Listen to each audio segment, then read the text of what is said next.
کل میں نے اپنے محترم سننے والوں کی خدمت میں یہ عرض کیا کہ قرآن مجید قسمیں کھا رہا ہے کہ واللیل اذا یغشی، قسم ہے رات کی جب وہ اندھیری ہو جائے، والنہار اذا تجلی، قسم ہے دن کی جب وہ پوری طرح روشن ہو جائے، وما خلق الذکر والانثی، اور قسم ہے دنیا کے سارے نروں کی اور ساری ماداؤں کی، ان سعیکم لشتی، تمہارے اعمال اور تمہارے افعال ایک مقصد کی طرف نہیں ہیں،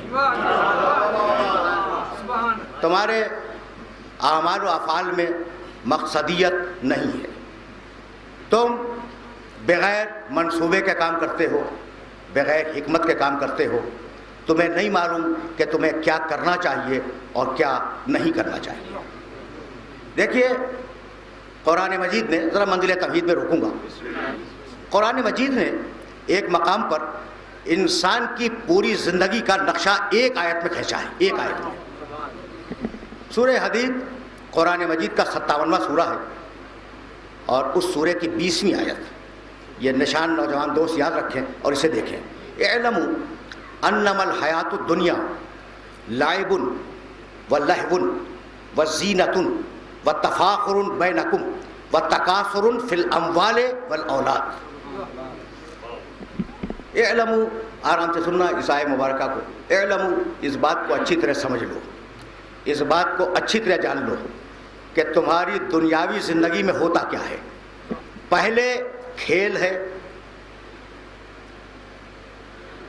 لعبن، یہ ذرا توجہ رکھنا، پہلے کھیل ہے، پھر لہون دھن ہے، پھر زینتن زینت اور آرائش ہے، پھر تفاخر بینکم اپنے آپ ایک دوسرے پر فخر کرنا ہے اور اپنے آپ میں ایک کیفیت تکبر پیدا کرنا ہے، وتکاثر فی الاموال والاولاد، اور مال اور اولاد کی کثرت پر فخر کرنا ہے۔ کیا ہے؟ کھیل ہے، دھن ہے، زینت ہے، کھیل، توجہ رکھنا، کھیل، دھن، زینت، ایک دوسرے پہ فخر کرنا اور مال کی اور اولاد کی کثرت پر ناز کرنا، یہ ہے انسان کی دنیاوی زندگی۔ اب ذرا غور کرو کہ بچہ پیدا ہوا، بھائی یہ آیت کی ترتیب کو دیکھنا، آیت کی سیکوینس کو، بچہ پیدا ہوا، تھوڑا سا بڑا ہوا، اب پوری توجہ کھیل کی طرف ہے، تو زندگی کا آغاز کھیل سے ہے۔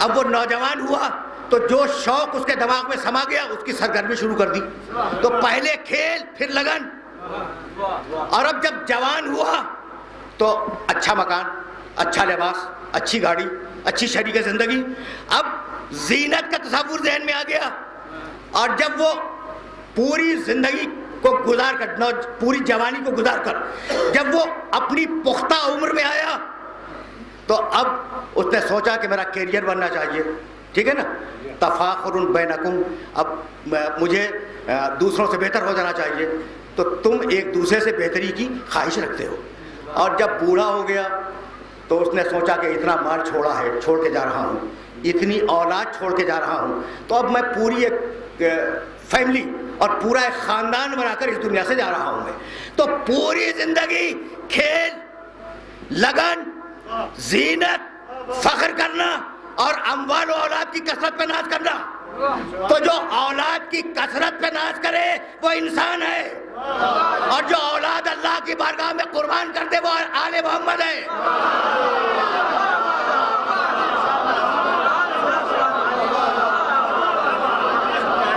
سمجھ رہے ہو نا؟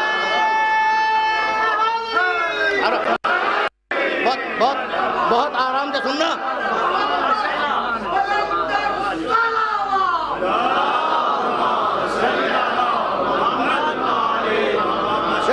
ایک آیت مبارکہ میں نے بار بار کوٹ کی ہے اور اب اسے کوٹ کرنے جا رہا ہوں، لیکن اسے رکھنا کہ تم کیا ہو، تمہاری زندگی کھیل سے شروع ہوئی، پھر تم دھن میں آئے، کسی چیز کی سرشاری کی کیفیت، ٹھیک ہے نا، اس کے بعد پھر تم زینت کی طرف چلے گئے، زینت کے بعد تم نے فخر کرنا شروع کر دیا، اور فخر کے بعد اب مال اور دولت چھوڑ کر دنیا سے جا رہے ہو، تم نے آخرت کی کوئی فکر نہیں کی، تم نے اللہ کو اس پورے پروگرام میں کہیں نہیں رکھا، کہیں نہیں رکھا، اور اب حبیب بار بار میں نے یہ آیت مبارکہ کو کوٹ کی ہے اور اس آیت کو سنتے جاؤ, یہیں سے میں آگے بڑھ جاؤں گا. قل ان صلاتی و نسکی و محیایا و مماتی للہ رب العالمین.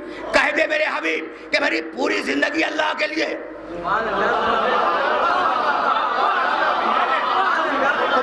تمہاری پوری زندگی اپنے لیے, میرے محمد کی پوری زندگی اللہ کے لیے.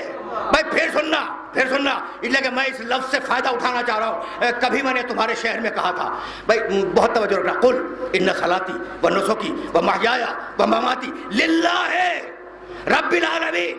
میری پوری زندگی اللہ کے لیے, میری ساری نمازیں اللہ کے لیے, میری ساری عبادتیں اللہ کے لیے, میری موت اللہ کے لیے. یعنی میں کہنا یہ چاہ رہا ہوں کہ محمد کی پوری زندگی اللہ کے لیے. اگر سوئے تو اللہ کے لیے, اگر سلا دے تو اللہ کے لیے.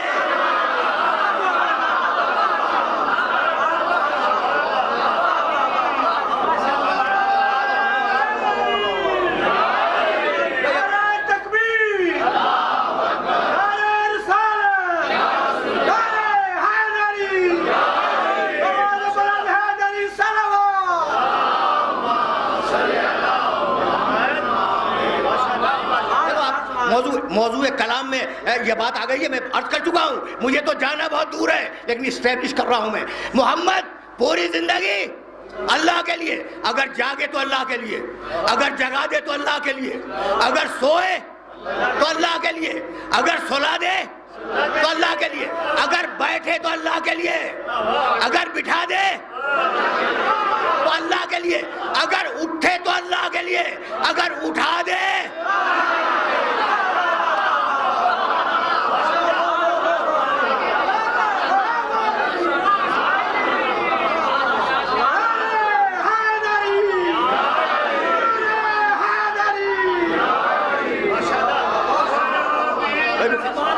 رکنا,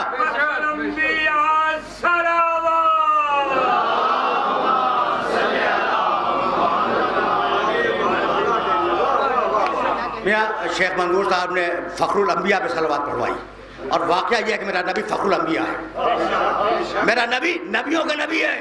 اب میں تم سے کیا عرض کروں کہ وہ میرے محترم سننے والے جن کا تعلق میرے مسلک سے نہیں ہے, انہوں نے خواہش کا اظہار کیا کہ میں مقام محمد عربی کو بیان کروں, اور وہ سن رہے ہیں. اور ان کی خواہش تھی کہ میں ذرا سا اس موضوع پہ بات کروں کہ وہ نور تھے یا نہیں تھے. بس ٹھیک ہے نا, تو اب وہ میرے محترم سننے والے میرے لیے اجنبی نہیں ہیں. بھائی کسی فقہ کو مانو, کسی حنبلی ہو, حنفی ہو, مالکی ہو, شافعی ہو, جعفری ہو, ہم اس فقہی مسلک پر مسلمانوں کو تقسیم نہیں کرتے.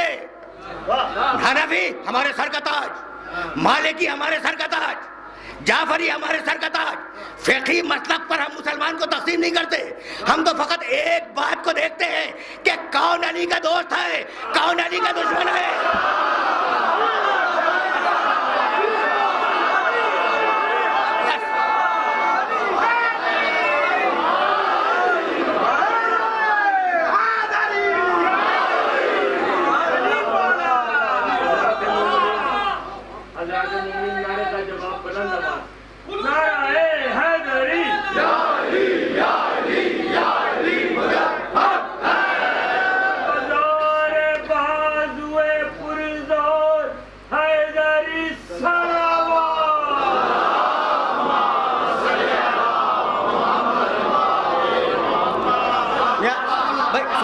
سمجھ رہے ہو نا بات کو, یہ میری پالیسی ہے کہ کون علی کا دوست ہے, کون علی کا دشمن ہے. اچھا تو ابھی فخر الانبیاء پہ صلوات پڑھوائی تھی, ابھی بازو حیدری پہ صلوات پڑھوائی, تو اب ایجنڈا تو بنتا جا رہا ہے. بس ٹھیک ہے نا. اچھا تو محمد رسول اللہ, پورا محمد اللہ کے لیے, پورا محمد, میں توجہ رہے, پھر دوہرا رہا ہوں جملہ, پورا محمد اللہ کے لیے. اور اس محمد کو بچانے کے لیے علی سویا, تو اللہ کے لیے سویا یا محمد کے لیے؟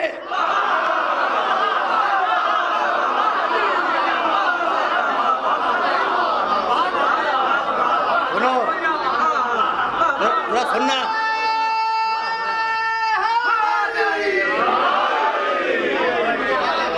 دیکھو بھائیوں کا تذکرہ ہے، میں پھر علی سے محمد کی طرف واپس جاؤں گا، لیکن یہ مسئلہ تو طے ہو جائے، میرا پورا نبی اللہ کے لیے، اور اس نبی کو جو اللہ کے لیے ہے بچانا ہے ہجرت کی راہ، تو علی جو سوئے تو نبی کے لیے نہیں، اللہ کے لیے، یعنی بستر پر لیٹے ہوئے ہیں. بھائی عجیب مرحلہ فکر ہے، بستر پر لیٹے ہوئے ہیں، سو رہے ہیں، لیکن پورا وجود کہہ رہا ہے کہ مالک یہ میرا سر تیرے لیے، یہ میری گردن تیرے لیے، یہ میرے بازوؤں کی قوت تیرے لیے، یہ میرے پاؤں کی سکت تیرے لیے، میرے ہاتھوں کی طاقت تیرے لیے. بھائی پورا میں تیرے محمد کو بچا رہا ہوں، تو محمد کے لیے نہیں، یہ کام کر رہا ہوں تیرے لیے، تو مالک میرا پورا وجود تیرے لیے. اب مالک کیا کرے؟ مالک نے کہا علی اگر تیرا پورا وجود میرے لیے ہے تو آج سے میری پوری مرضی تیرے لیے ہوگی.